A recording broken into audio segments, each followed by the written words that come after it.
buenos días, querida familia. El Señor les bendiga. Es un motivo de gozo poder volvernos a reunir en esta ocasión para que la palabra del Señor nos guíe, nos dirija, pero también en este encuentro de oración, pidiendo por nuestro país, por las necesidades que existen. Oremos también por las iglesias, las familias, los hermanos que están necesitados en este tiempo. Oramos por sabiduría por el nuevo gobierno. Oramos también por los planes en cada uno de los planes de cada iglesia, que el Señor permita que se puedan llevar adelante con la ayuda del Señor en este nuevo tiempo, en esta nueva etapa. Esta mañana le invito para que usted pueda abrir el libro de Romanos, capítulo 15. Vamos a estar haciendo un estudio acerca de Romanos 15, desde los versículos 14, desde el versículo 4 en adelante. Pero antes tengamos un momento de oración, pidamos la bendición de Dios para que Él guíe este tiempo y que su Santo Espíritu esté trayendo a nuestra mente iluminación, también nos esté mostrando que necesitamos hacer cambios. Oremos al Señor. Bendito y amado Padre Celestial, te damos gracias esta mañana, Señor. Gracias por el privilegio de la vida. Te pedimos perdón de todo pecado, Señor, de toda ofensa. Confesamos en el nombre de Jesús que necesitamos siempre la guía, la dirección, la restauración, Señor, la motivación de tu Espíritu Santo para que caminemos en obediencia a tu palabra. Hoy nos rendimos ante la palabra de verdad, el Evangelio de la cruz de Cristo, que exalta también la resurrección de nuestro Señor y Salvador Jesucristo. Pedimos, Padre, por cada una de las familias que están acompañándonos, por cada uno de los hermanos y amigos que están a través de este tiempo de oración unidos, pues en este tiempo de oración, de devocional, de la palabra, que tú seas ministrando cada corazón. Bendiga a tu pueblo, bendiga a la Iglesia Alianza Cristiana y Misionera, bendiga a la Junta Directiva Nacional, al presidente, Pastor David Mutre, a cada miembro de la Junta, pero también, Señor, los diferentes ministerios en cada iglesia local. Oramos por los niños, por los jóvenes, las damas, los caballeros, las diferentes enseñanzas, Señor, que se dan en los grupos de hogar, la instrucción bíblica, todo lo ponemos en tus manos. Pedimos tu asistencia, Señor, por medio de tu Espíritu Santo en este día, en esta mañana, en el nombre de Jesús. Amén y amén. El libro o la carta a los Romanos, porque es una carta extensa, pero ya estamos en el capítulo 15, versículos 4 en adelante, dice así la palabra del Señor. Porque las cosas que se escribieron antes para nuestra enseñanza se escribieron, a fin de que por la paciencia y la consolación de las Escrituras tengamos esperanza. Pero el Dios de paciencia y de la consolación os dé entre vosotros un mismo sentir, según Cristo Jesús, para que unánimes a una voz glorifiquéis a Dios y Padre de nuestro Señor Jesucristo. Sigamos con los versículos 6 en adelante, 7 en adelante, que dice: por tanto, recibíos los unos a los otros como también Cristo nos recibió, para gloria de Dios.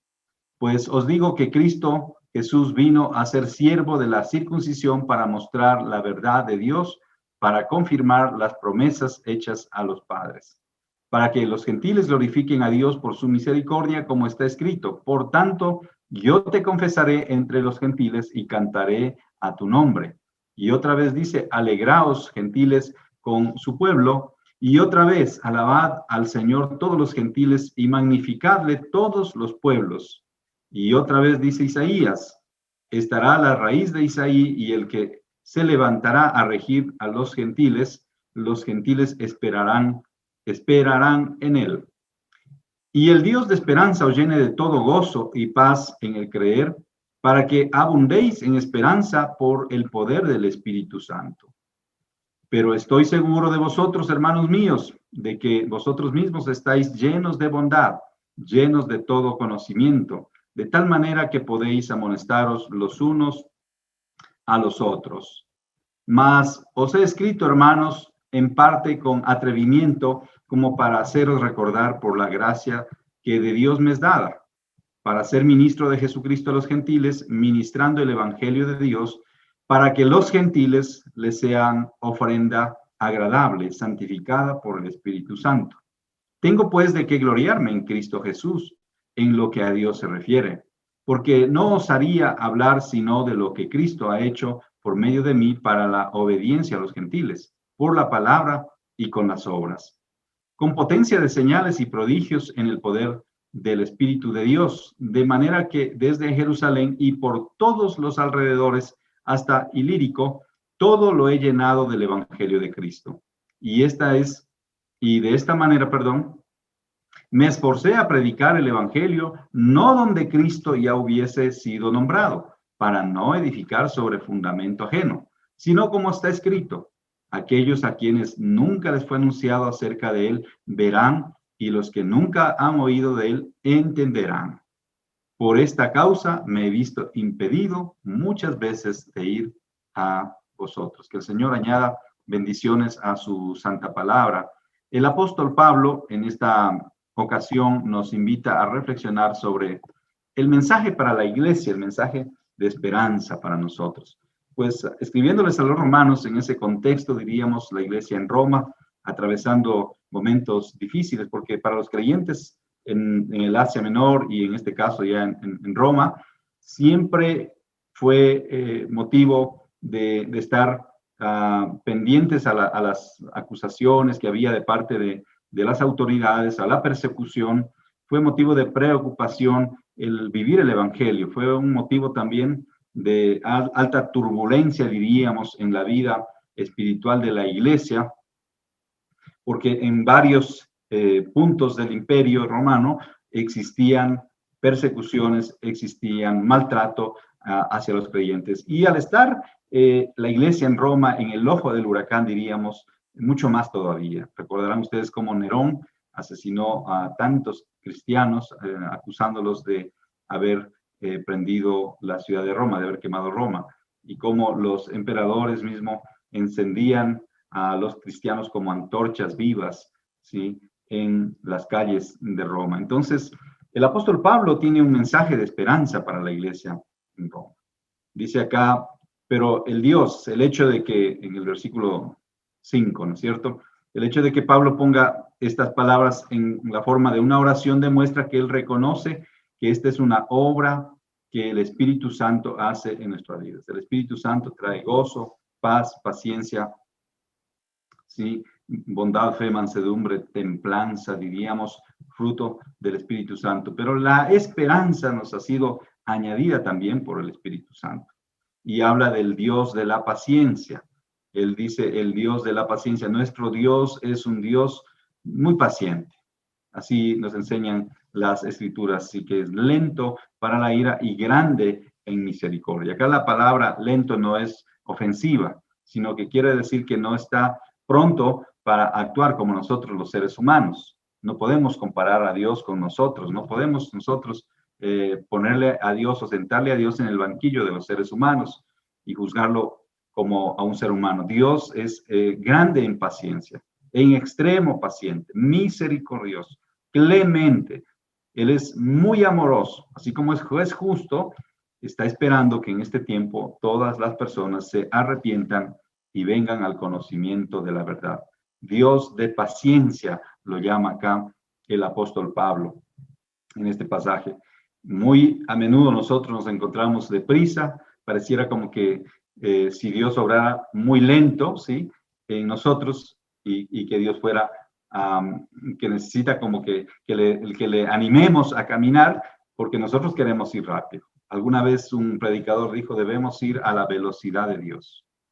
¿Cómo está tu vida, mi querido hermano, mi querida hermana? ¿Estás caminando al ritmo de Dios? ¿Estás caminando a la velocidad de Dios? ¿Sí? No presionándole a Dios para que actúe, para que haga algo de lo que nosotros queremos que ya suceda. Bill Gates inauguró la época del rapidismo en los años 90, en el año 2000. Se hablaba de la época del rapidismo, ¿no es cierto? Estamos acostumbrados a que todo sea rápida, la comida rápida, tenemos microondas en las casas para hacer eso, queremos una forma rápida, una propuesta rápida, un programa rápido, tenemos muchas cosas sucediendo de manera rápida, cambios rápidos, el mundo exige cambios rápidos, ¿sí? Y también en la iglesia nos hemos acomodado un poco a esta teoría, ¿sí?, de que estamos en la época del rapidismo, entonces tiene que ser, el mensaje del pastor tiene que ser rápido, lo más corto posible. ¿Qué tal si eso aplicamos también? ¿Sí? Al tiempo que damos al ocio, al descanso, o cuando estamos mirando quizá una buena película en familia, o una serie que a veces nos tomamos horas quizá, o tiempo, una tarde de fin de semana para mirar sin parpadear una película, una serie, ¿no? Y cuántas veces nosotros queremos aplicar esto del rapidismo también a Dios. Sí, vamos a hacer una oración, pero que sea rápida. Vamos a leer la Biblia, pero que sea rápido. Vamos a ir al culto, pero que no se demore mucho el culto. Queremos algo rápido, ¿no es cierto? Muy seguido los propósitos de Dios parece ser que estamos nosotros como retrasados. Por ello, siempre estamos buscando presionar a que se cumplan, ¿no? Porque la gente dice, ¿por qué Dios no me contesta? ¿Por qué Dios no escucha la oración? ¿Y desde cuándo estás orando? Bueno, estoy orando desde hace una semana y ya queremos que Dios nos conteste tal o cual situación. Tenemos que ser pacientes como Dios nos pide que seamos pacientes. Pablo lo reconoce acá como el Dios de la paciencia. No es que Dios llega tarde, no es que Dios se retrasa, sino que Él, en su santa voluntad, por ejemplo, en el tiempo de hoy, dice Pedro que está esperando que todos los hombres se arrepientan. Porque alguna gente dice, bueno, ya desde muchos años antes vengo escuchando que Jesús viene y no viene. ¿Qué es lo que está pasando? ¿El mensaje es cierto o no? Y muchos niegan, ¿sí? Hay doctrinas apóstatas que están negando la venida del Señor, que están negando el arrebatamiento de la iglesia. Tenemos que mantenernos en esa esperanza, ¿sí? Acá la palabra paciencia de Dios para con su pueblo es lo que Pablo agranda, no solamente en el sentido de salvación, sino también en el sentido de saber esperar. Nosotros debemos sentir, pero también creer en esa paciencia que Dios quiere que tengamos, porque es un acto de fe. La paciencia es un acto de fe. El impaciente generalmente tiende a ser renegado, a estar enojado, se desanima fácilmente, se debilita, ¿sí? Se enoja cuando no ve que las cosas suceden. Entonces la gente dice, pero aquí no pasa nada, aquí no sucede nada, ¿no es cierto? Y la impaciencia lleva a pecar, pero la paciencia es un acto de fe, es un acto de fe. Entonces deberíamos descansar en el Señor, deberíamos descansar en el Señor, en la obediencia a Él, a su palabra. ¿Para qué todo esto? ¿Para qué le decía Pablo a los romanos que todo esto se debería vivir y hacer? El pueblo creyente es un pueblo que vive, que pacientemente espera en el Señor. El salmista nos enseña, ¿no es cierto? Pacientemente esperé a Jehová y Él oyó mi oración y Él se acordó de mí. Pero nos mantenemos en esa dependencia del Señor. Mientras caminamos, mientras vamos, mientras le pedimos ayuda al Señor, vamos caminando, vamos adelante, vamos esperando en el Señor unidos, tomados de la mano, firmes en un mismo propósito, dice. ¿Para qué? Para que la meta sea glorificar a Dios, Padre de nuestro Señor Jesucristo, para que los no creyentes también lleguen a conocer al Señor Jesucristo, para que los gentiles, en este caso que habla Pablo, lleguen a conocer la obra poderosa del Señor Jesucristo. Nosotros completamos esa meta de glorificar a Dios al ser pacientes y al estar unánimes y hablar un mismo lenguaje, a una voz, a tener unidad en nuestra forma de pensar y de hablar. Y Pablo no les está criticando a la iglesia en Roma diciendo que ellos no son pacientes o que no están glorificando a Dios con sus vidas, o que están en divisiones y contiendas. De vez en cuando ocurrían, por supuesto, falsos maestros se metían en la iglesia, en las iglesias y dividían. Y Pablo advirtió, por ejemplo, a los Efesios, en Hechos 20, advirtió acerca de estos lobos rapaces que iban a entrar en la congregación. Y hermanos queridos, necesitamos aplicar también el discernimiento.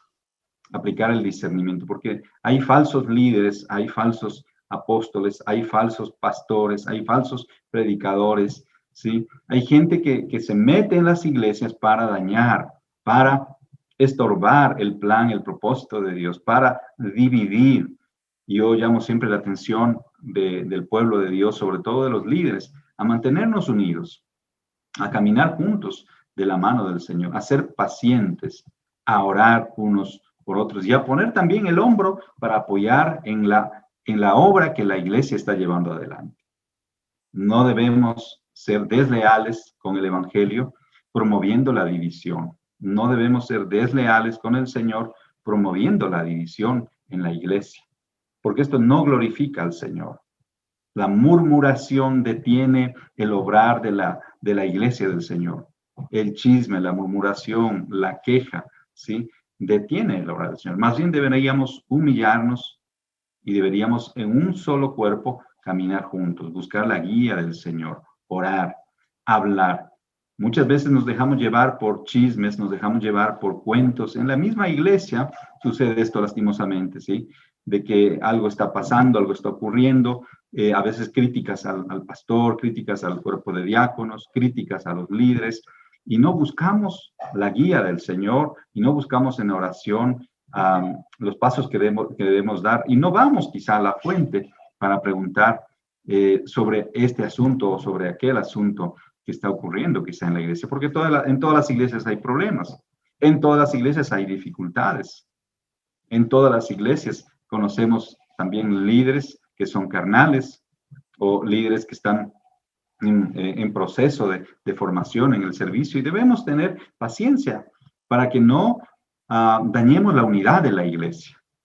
Entonces acá el apóstol Pablo nos pide y le pide a la iglesia en Roma, pero nos pide a nosotros también que tengamos un mismo sentir, un mismo corazón, como a los filipenses, ¿no? Les pide estar unánimes, que si por algo tenemos que luchar es por estar unidos, bendiciendo al hermano. Siempre que vengan ideas a su mente de hablar mal de alguien, de criticar algo, de condenar algo, primero que nada, ore al Señor. Ore al Señor y dígale, quita al Señor de mi mente todo el pensamiento que pueda dañar a mi prójimo, que pueda ofender tu nombre, que pueda desdecir de la iglesia, que pueda desanimar a la iglesia, ¿sí? Y ayúdame más bien a orar por esa persona, a orar por ese hermano. Ayúdame a orar, porque a veces sí, vienen pensamientos a nuestra mente de hermanos que posiblemente le hicieron daño, de hermanos que quieren hacerle daño, o de hermanos que vemos que están haciendo daño a alguien. Entonces, tenemos que orar, y si vemos que eso es cierto, tenemos que acercarnos y hablar con esta persona como nos pide el Señor Jesucristo allá en Mateo, ¿no es cierto? Que en Mateo 18, que vayamos, nos acerquemos y hablemos con la persona. Si no te oyere, trae 2 testigos, y si no te oyere, dilo a la iglesia. Pero nosotros lastimosamente lo primero que hacemos es decirlo a la iglesia, regar el chisme aún fuera de la iglesia. Y puede ser que solamente sea un chisme. Entonces no estamos glorificando a Dios. No glorificamos a Dios con este tipo de actitudes. En los versículos del 7 en adelante, más bien el apóstol Pablo nos dice que llenos de amor y gozo, llenos de amor y gozo, esa es la actitud, ¿sí? Llenos de amor por otros y el gozo y la paz por el Espíritu Santo. Entonces, tenemos que vivir estos consejos que son espirituales. Hay muchos tipos de consejos, ¿no es cierto? Podemos tener consejos de un profesor en la escuela, en el colegio, en la universidad, podemos tener consejos de un amigo, podemos tener consejos y valores que nos dan en la familia, pero la palabra de Dios nos da principios espirituales. Y acá está uno de ellos, o 2 al menos, ¿no? Llenos de amor por los otros y de gozo y paz en el Espíritu Santo. Entonces, la tarea nuestra es que podamos amar a los hermanos. Que Dios, pidamos al Señor que nos dé amor por los hermanos, amor por la iglesia en donde yo sirvo, amor por la iglesia a la que yo pertenezco, que yo pueda orar por mis hermanos, que yo pueda bendecir a mis hermanos, que yo pueda buscar el bien de mis hermanos. Cuando tenemos amor en el corazón, entonces el amor va a desplazar el resentimiento, la ira, las pretensiones, ¿sí? El enojo. A veces tenemos ideas equivocadas de lo que queremos, ¿sí? Buscamos suplir muchas veces con ira, con enojo, porque no se cumplen las cosas que yo quiero, las cosas que yo pedí, no se hace como yo lo hacía, o como yo así vivía en otra iglesia, o como yo vi que se hizo acá, no se hace como yo pienso, entonces me enojo. Y eso entonces mata el amor en el pueblo de Dios, desanima a la iglesia. Por eso el apóstol Pablo le pide a la iglesia en Roma que tengan paciencia, que tengan esperanza primero, que sigan al Dios de paciencia, ¿sí? Que sigan ese ejemplo de Jesús y que estén llenos de amor por otros y de gozo en el Espíritu Santo. Miren, el Espíritu Santo hace esta obra preciosa de capacitarnos para vivir una vida que agrade a Dios. Entonces tenemos que cada día someter nuestra mente, nuestras intenciones, las motivaciones que hay en nosotros al control del Espíritu Santo. Por eso dice Efesios 5:18, el mismo apóstol Pablo, hablando a los Efesios, le dice, sean llenos del Espíritu Santo, no se llenen de vino, no se llenen de mosto, sino sean llenos del Espíritu Santo. Lo que está diciendo es que debemos ser controlados, guiados, dirigidos por el Espíritu Santo de Dios. El Espíritu Santo de Dios es la tercera persona de la Trinidad, es Dios mismo, pero Dios con nosotros. Es el Espíritu de Cristo morando en nuestra vida, y dice la Biblia que Jesús tuvo un nombre, sí, que se iba a llamar, perdón, Emmanuel, Dios con nosotros. Y aunque Jesús ascendió a los cielos, Él dejó al Espíritu Santo con la iglesia. El Espíritu Santo está caminando con la iglesia. Es la persona más sensible, es la persona que está orientándonos a la verdad. Jesús dijo que el Espíritu Santo haría algunas cosas. Para mí, dos fundamentales que esta mañana quiero recordarles. Nos guiará a toda verdad y glorificará a Cristo. El Espíritu Santo en nosotros nos guía a la verdad. Y donde está la verdad de Dios también hay libertad. Donde está la verdad de Dios no hay lugar entonces para la desunión, porque hacemos las cosas en verdad. ¿Por qué un hogar muchas veces llega a la crisis? ¿Por qué los matrimonios muchas veces llegan a la crisis? ¿O por qué una familia donde hay muchos hijos solteros, ¿no? Que viven, porque no hablamos la verdad, no decimos la verdad, no practicamos la verdad. Si yo le escondo algo a mi hermano o a mi hermana, si yo escondo algo a mis padres, ¿no es cierto? Entonces yo voy a dar lugar a la duda, voy a dar lugar a la duda. En el matrimonio esto es gravísimo, si yo no puedo hablar con verdad con mi esposa, si mi esposa no puede ver lo que hay en mi celular, si mi esposa no conoce la clave del celular, entonces hay problemas, ¿no es cierto? Llegan los celos, la contienda. Igual en la iglesia, hermanos, tenemos que ser libros abiertos. Yo personalmente he dicho a la iglesia, cualquier pregunta, cualquier inquietud, vengan con libertad y hablemos. Si quieren revisar la contabilidad de la iglesia, que es el área quizá más sensible para el creyente, aunque dicen que la billetera es lo último que se convierte, pero los hermanos con su generosidad tienen también toda la razón de poder investigar cómo están manejándose los recursos, ¿no? Y por eso la Iglesia Alianza Cristiana y Misionera en el Ecuador, que es una iglesia organizada, es una iglesia dirigida por la palabra de Dios, guiada por el Espíritu Santo de Dios, nos pide, ¿no es cierto? Los líderes espirituales nuestros nos piden que tengamos, como pide la palabra de Dios, que tengamos un cuerpo de diáconos para que nos ayuden en la parte administrativa los pastores. En la Iglesia Alianza, en general, en la Iglesia Alianza a nivel nacional, Alianza Cristiana y Misionera del Ecuador, los pastores no tocamos el dinero, no somos los que administramos el dinero. Somos más bien con el cuerpo de diáconos los que buscamos de una manera correcta administrar.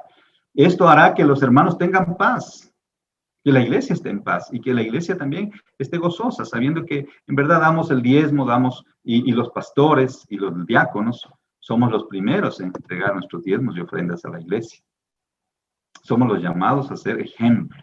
No puede ser que un diácono no esté diezmando. No puede ser que un líder que esté enseñando la palabra de Dios, un maestro de Biblia, no esté diezmando, no esté dando, porque somos los llamados a dar ejemplo. Nosotros hemos aprendido este principio que de gracia recibimos. La salvación es un acto de gracia, es un acto de amor, y por ende debemos dar también con gozo y con alegría. Cuando damos también trae gozo, el Espíritu Santo pone gozo en nuestra vida. Cuando servimos pone gozo. Hay muchos creyentes desanimados, muchos creyentes tristes, quizá porque no están sirviendo, ejerciendo esos dones del Espíritu Santo. Así que te animo esta mañana a que sirvas en la iglesia. Pide al pastor, pide a los líderes de la iglesia, diles, yo quiero servir. Yo soy un hombre que ya estoy bautizado, soy una persona que ya me he bautizado, ya estoy en los cursos, estoy dando testimonio en mi familia, pero quiero servir en la iglesia también, en esta familia más grande. Así que, llenos de amor por otros, el amor nos lleva a servir a otros. El amor que Dios ha ha puesto en nuestros corazones se derrama para bendición de otros, a servir, a preocuparnos, a predicar las buenas noticias a los que no conocen, pero a ayudar en la iglesia. Y de gozo y de paz por el Espíritu Santo. El Espíritu Santo quien está completando esa obra perfecta en nuestra vida. Por eso dice el apóstol Pablo, por tanto, recibidos los unos a los otros.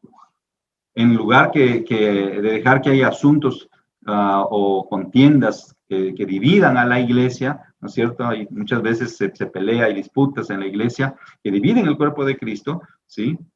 Acá Pablo refiriéndose a los judíos y gentiles, recuerden que Pablo ha sido llamado a predicar a los gentiles, pero él muestra su vivo amor, deseo de que los judíos sean salvos también. Eso lo vemos en el mismo libro, en la misma carta a los Romanos, capítulo 11, donde él anhela, dice que al final todo Israel será salvo, pensando en el remanente de Israel, por supuesto. Pero en lugar de que haya esta contienda, esta división, ¿no es cierto?, entre los judíos y gentiles, dice Pablo que deberíamos de recibirnos los unos a los otros de la misma manera que Cristo nos recibió, en términos de pura gracia, ¿sí?, a sabiendas de soportar nuestras faltas. ¿Sabe qué? En Cristo hay unidad. En Cristo hay unidad.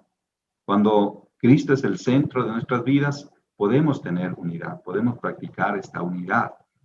Si Cristo no está en el matrimonio, entonces habrá discusión, contiendas, enojos, rebelión, pero el momento que le permitimos a Cristo, ¿no? Y por eso tenemos que los esposos practicar lo que dice la palabra del Señor, que debemos permitirle que Él sea el Señor de nuestro matrimonio. Hace unas semanas atrás yo decía, muchas veces nos es fácil decir que Jesús sea el Señor de mi vida, que Jesús sea el Señor de mi hogar, que Jesús sea el Señor, sí, del lugar donde yo trabajo, pero nos cuesta decir que Jesús sea el Señor de mi iglesia, que Jesús sea el Señor de mi iglesia. Y muchas veces estamos poniendo al pastor como el Señor de la iglesia. Y no es así, los pastores somos siervos del Señor. Somos colaboradores también, embajadores de Cristo que predicamos el mensaje de la reconciliación, al cual todos estamos invitados también a ser partícipes. Entonces, Pablo, hablando de judíos y gentiles, dice que en Cristo más bien deberíamos encontrarnos y ser uno. Qué lindo es hablar con un hermano que a lo mejor no conocíamos y lo encontramos en alguna situación de trabajo quizá y puede hablar el mismo idioma, dice, sí, yo soy creyente, yo acepté al Señor Jesucristo, yo vivo para el Señor Jesucristo, yo sirvo al Señor. Qué hermoso, hermanos. Qué lindo, hablar el mismo idioma, ¿sí? Esto vamos a hacer porque Cristo está en medio nuestro. Vamos a planificar tal o cual cosa porque queremos glorificar al Señor Jesús. Entonces, si todos tenemos esta misma mística, esta misma meta, vamos a lograr este objetivo. Entonces, Pablo, citando algunos pasajes también acá, en estos versos del 7 al 13, encontramos a Pablo citando a Isaías, pasajes del Antiguo Testamento, donde se habla de los gentiles, que también van a alabar el nombre del Señor. Que en lugar de estar divididos en asuntos de discordia, los judíos y los gentiles deberían de unirse en el Señor Jesús, que es el fundamento, ¿sí?, sobre el cual debe basarse también la alabanza, la glorificación. Yo te confesaré entre los gentiles, cita el Salmo 18, escribe al mismo Jesús, dando alabanza entre los gentiles. El Señor Jesucristo alabó el nombre del Padre. Muchas veces encontramos a Jesús diciéndole, Padre, te alabo, te alabo. Entonces, el apóstol Pablo, invitándoles a los romanos a que permanezcan en ese Dios de esperanza, dice que llene de todo gozo y paz, ¿sí? Concluye esta sección, esta bendición de Pablo, ¿sí?, que nos llena con ese ánimo de la palabra de Dios a crecer, a tener gozo, a paz y a creer y a crecer en la palabra del Señor. Entonces no solamente hemos sido salvados por gracia, somos llamados a vivir en esperanza, somos llamados a vivir en el Dios dependiendo del Dios de la paciencia, somos llamados también a vivir en el gozo, ¿sí?, en el amor genuino, en la unidad de la iglesia. El diablo siempre buscará dividir, el diablo siempre querrá poner división en la familia, en los hermanos, en el trabajo, en la política, en la iglesia, porque al diablo le encanta que estemos separados, divididos, ¿no es cierto? Entonces, Yo recuerdo un himno que cantábamos al inicio de mi vida cristiana, ya en los años 80, y decía este himno: somos uno en Cristo, somos uno. Somos uno en Cristo, somos uno, un solo Dios, un solo Señor, una sola fe, ¿cierto? Un solo bautismo. Somos uno, y eso tenemos que mantenernos. Tenemos que mantenernos en esa unidad para avanzar, apoyando la visión que tiene la iglesia. Una iglesia, en nuestra iglesia hemos puesto un lema: somos una familia que glorifica a Dios, basado en la visión. Así que tenemos esta responsabilidad de glorificar a Cristo. La desunión, la rebelión, el pecado, la mentira, el engaño, todo tipo de pecado, ¿no es cierto? La murmuración no puede glorificar a Dios. Ofendemos a Dios cuando pecamos, más bien. Por eso Pablo nos invita y le invita a los romanos a que puedan vivir en unidad, con gozo en el Espíritu Santo. La carga que Pablo tenía de predicar el Evangelio, ¿sí? Era el llamado que él sentía, ¿no es cierto? Él estaba amonestando en el Señor a la iglesia, pero también dándoles ejemplos, recordándoles que él era un ministro fiel de Jesucristo, que había sido llamado a los gentiles, a predicar a los gentiles, ¿sí? Y él se movió, algunos dicen que llegó hasta España con la predicación del Evangelio. Estaba siempre buscando el lugar donde predicar. Todos nosotros tenemos también que reconocer que el Señor, al haber regalado la salvación, nos pide que seamos sus discípulos y que vayamos y prediquemos el Evangelio. Podemos predicar en el trabajo, podemos predicar en la oficina, podemos predicar en nuestras casas, podemos predicar a nuestros vecinos, podemos predicar a los niños de la calle, a los niños que están quizá huérfanos, a los enfermos, a los que están en diferentes circunstancias. Hoy, gracias a Dios, podemos abrir una célula a través de un Zoom y poder predicar la palabra hasta que podamos volver a la presencialidad, ¿no es cierto? Entonces podemos hacerlo. El apóstol Pablo dice que ha sido enviado a los gentiles a cumplir con este llamado. Él no solamente predicó el evangelio de salvación, ¿cierto?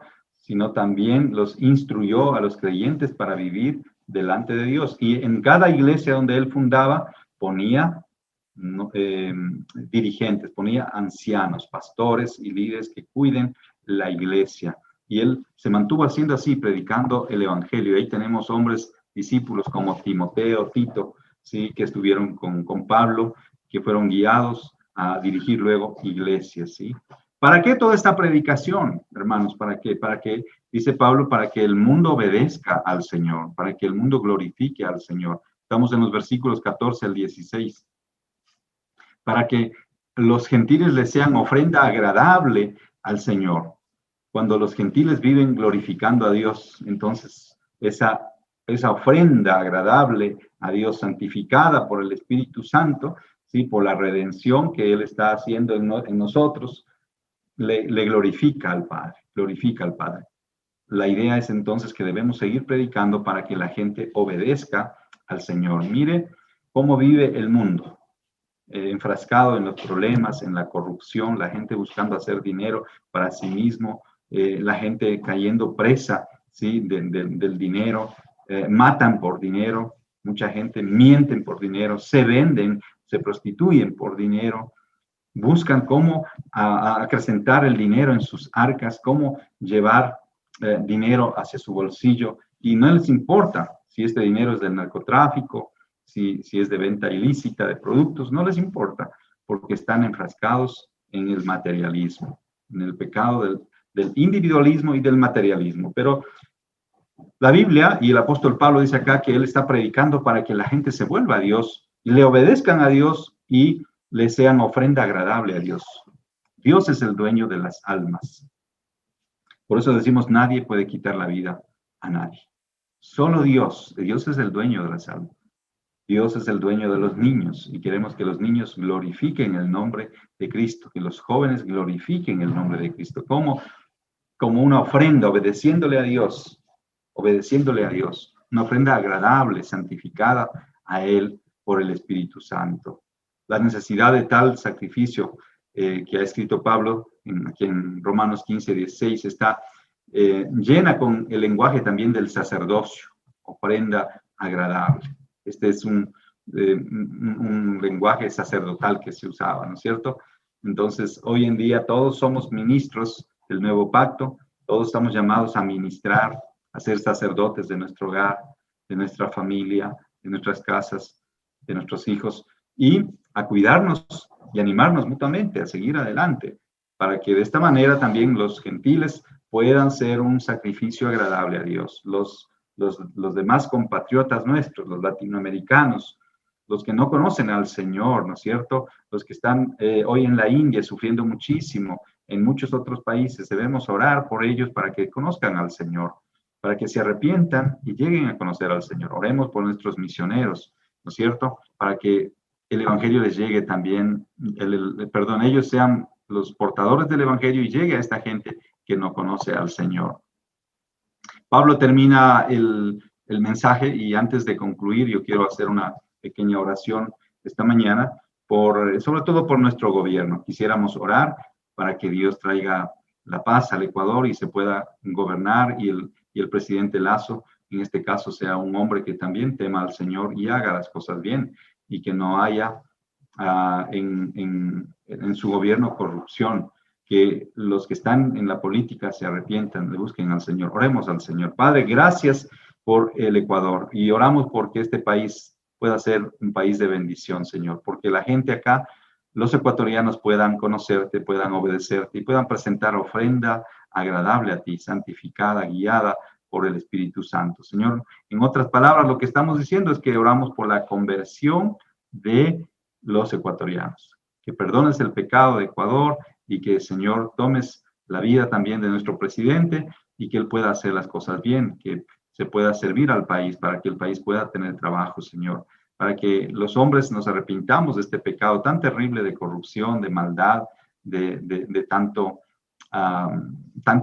tanta división que ha existido en el Ecuador en estos últimos años. Señor, que podamos ser un país también que se sujeta a las autoridades. Por eso oramos por nuestras autoridades. Pedimos bendición también para la economía del país, Señor. Muchas familias están sufriendo por los despidos, por la falta de trabajo, porque este virus ha afectado, Señor, el trabajo y la familia. Hoy te pedimos, Señor, misericordia, y rogamos, Señor, que tu asistencia venga para que Ecuador se pueda levantar, y la economía, Señor, la rueda de economía empiece a funcionar, a girar, y también bendigas a nuestras iglesias, a nuestros hermanos, Señor. Muchas iglesias han tenido que cerrar, muchos hermanos pastores han tenido que dejar el ministerio para salir a buscar trabajo fuera. Hoy te pedimos, Señor, que tú proveas los recursos a cada iglesia, Señor, para poder cumplir también con los ministerios, con la ofrenda a los que nos ministran, con la provisión, Señor, los salarios a los que están como empleados, Señor.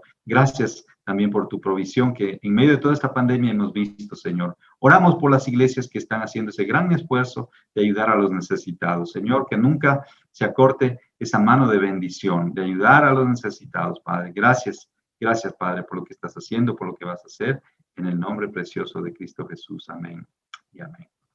Concluyamos entonces diciendo que Pablo se gloría en el ministerio, y no es una gloria humana, terrenal, ¿no es cierto? Él más bien le pone a Cristo, dice, pues tengo de qué gloriarme en Cristo Jesús. Cristo es el centro de la glorificación, o de la gloria que Pablo presenta acá. El llamado a ser ministro de Jesucristo es mayor, es superior que cualquier otro grado que el hombre pueda tener. Pablo puede gloriarse en Dios de que él ha recibido tal llamado, hablando solamente de las cosas que Dios hizo por medio de él para traer salvación a los que no conocen. También la obediencia que Pablo tiene a este llamado es impresionante. Él termina diciendo acá, en los últimos versos de este pasaje que hemos leído, ¿no es cierto? 17, 18 en adelante, dice, todo lo he llenado del Evangelio de Cristo. Podría decirse que Pablo considera un evangelio que ha copado. ¿Sí? Es como que se hubiera desbordado un río, ¿no es cierto? E inundó todo ese valle. Dice todo alrededor de Ilírico, ¿sí? Donde ahora es la actual Yugoslavia, todo alrededor, todo ese sector, Albania, ¿no es cierto? Todos esos países fueron inundados por el evangelio. Gracias al Señor, los turcos en ese entonces, lo que ahora es Turquía, pues, en ese entonces conocieron del Señor, y gracias a Dios porque hubo predicación del Evangelio en esos lugares, en esos, los armenios, todo alrededor se predicó el Evangelio, ¿no es cierto? Entonces el ministerio de Pablo se diseminó por todo el lado oeste, hasta desde el oriente, desde el este hasta el oeste, desde Jerusalén, saliendo hasta la Europa actual, ¿no es cierto? Y damos gracias a Dios por esa pasión, por esa visión que Pablo tuvo, el deseo de Pablo de predicar el Evangelio en los nuevos lugares. Y dice el apóstol, de esta manera me esforcé a predicar el Evangelio, no donde Cristo ya hubiese sido nombrado, para no edificar sobre otro fundamento, a fundamento ajeno, sino como está escrito, aquellos a quienes nunca les fue anunciado acerca de él, verán, y los que nunca han oído de él, entenderán. Dios nos llama a predicar el Evangelio. Es triste que a veces en nuestras ciudades, ciudades grandes, vemos que a cada cuadra de una iglesia se levantan otras iglesias. Deberíamos ser cuidadosos de eso, porque si hay una iglesia cristiana a una cuadra, sí, o a 2 cuadras o a 3 cuadras, no es el mejor sitio para poner una iglesia. Deberíamos buscar lugares donde no existen iglesias, templos, ¿no es cierto? Todavía hay provincias, todavía hay pueblos en nuestro propio Ecuador que no tienen una presencia evangélica. La Confraternidad Evangélica algún rato hizo una encuesta, un estudio, ¿no? Y donde todavía existían muchísimos pueblos, parroquias, inclusive cantones que no tenían la presencia del Evangelio. Hoy en día, gracias a Dios, en todos los cantones del Ecuador encontramos una iglesia cristiana. Algunas no necesariamente de la Alianza Cristiana Misionera, pero una iglesia que glorifica al Señor. El apóstol Pablo tenía esa visión, primero de ir donde no había otro edificio, vamos a decir, donde no estaba ya edificándose algo, sino de buscar un lugar donde no se haya predicado el Evangelio. Y ahí empezar una obra. Que el Señor nos ayude para cumplir esta tarea de la gran comisión. El Señor viene pronto, mantengamos la esperanza, mantengamos el privilegio de ser hijos de Dios con la gracia del Señor, con la guía del Espíritu Santo, mantengamos en alto nuestra fe, nuestra adoración al Señor. Recuerde que la adoración es el privilegio de los que estamos vivos. Hoy tenemos esta manera de proclamarle también al Señor, no solamente cantando glorificamos a Cristo, no solamente cuando damos nuestros recursos, sino también trabajando por la obra del Señor, trabajando por la obra del Señor, sirviendo al Señor. Gracias por haber estado con nosotros esta mañana. Permítame hacer una oración para concluir agradeciendo la presencia de cada uno de ustedes acá.